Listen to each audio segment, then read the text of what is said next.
So with chapter 16 of Dragon Ball Super, I definitely gotta say that even though the anime of Dragon Ball Super has actually been phenomenal, it's just been on fire for month after month, even when it's doing setup episodes, it's been crazy. I definitely gotta say that the manga is slightly doing even better than the anime with some of the exposition and some of the flashbacks and stuff like that. Yo, how can you outdo how awesome Dragon Ball Super's been in the anime? But they're doing it. Because with the latest chapter, for starters, we get to see Trunks training with the Z sword, and I was like, yo, he got the Kai clothing on, the Kaioshin clothing as he's training and stuff like that. You open up a chapter like that, I'm already interested, because that was one of my favorite parts of the Buu arc, where you see Gohan just getting strong and stuff like that, and he's getting ready to go take on Buu, and to see Trunks in them clothing, training and shit like that, I thought that was dope. But that's really not the big change that I'm excited about, because in the manga, you actually get to see what happened when Trunks went up against Babidi and Deborah to stop Babidi from reviving Majin Buu. And yo, the massacre, we heard about it, we got a little tiny glimpse about it in the anime, but to actually see it in the manga, to get a little more depth of it, is like,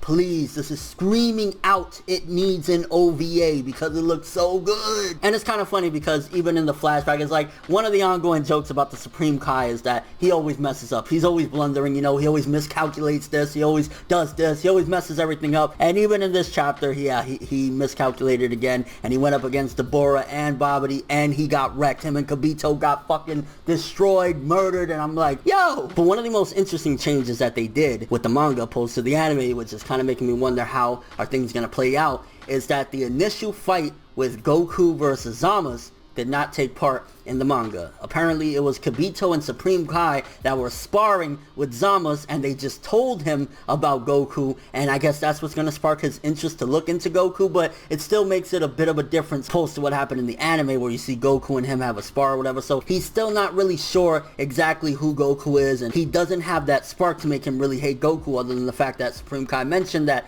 hey, he's strong, but he's not strong enough to even surpass the God of Destruction. Which is also interesting to note that even though it was kind of hinted here or there before, we got confirmation that pretty much the God of Destruction, Beerus, one of his major jobs as well is to take care of things like Majin Buu. So when Majin Buu was going around and Frieza and stuff like that, it was his job to do things. Now with Majin Buu, you could argue, like it was said in the chapter, that motherfucker's always taking a nap. He sleeps for years upon years, so he couldn't really do anything about Buu. Although I would argue that, was he sleeping when the whole first attack happened with Majin Buu? Like, damn, Beerus, how much fucking sleep do you need, bruh? But also, he did know about Frieza, so was it that he just felt like Frieza really wasn't a threat? Maybe that the universe needs to be balanced with good and evil, so that's why he let Frieza linger around, so to speak. That's something that kind of piqued my interest with this chapter as well. And I mean, honestly, Dragon Ball Super Chapter 16 just looks like they did such an incredible job that even surpassed the anime, which again, if you've been seeing my reviews of the anime, I've been giving it rave reviews, and I gotta say that the manga, just, they're getting into more detail, they're showing things that we didn't get to see, and they're making changes that, although I'm kind of curious when it gets to certain points where the manga is gonna go opposed to the anime, but nonetheless, it's like, you definitely should check out the manga. It might be a little bit of retreading territory because the anime is ahead of the manga, but from what I read with this chapter and a couple other chapters, it looks like some good shit. But let me know what you guys think if you've read chapter 16. How do you think they're gonna match things up, since the manga made a pretty big difference opposed to the anime, where Zama's hasn't even met Goku? So how is he gonna get that evil and hatred in his heart for Goku if he hasn't even seen him? Above all else, the big question is, if Zama's hasn't seen Goku, then how does he ultimately create Black? Like, is the first encounter that Zama's in our timeline gonna have with Goku the second time around that they come to his planet to stop him? Because if not, then what would have encouraged him to make somebody that looks like Black Goku? And overall thoughts of this, again, I just wanted to make people aware that the manga is a little bit behind of the anime,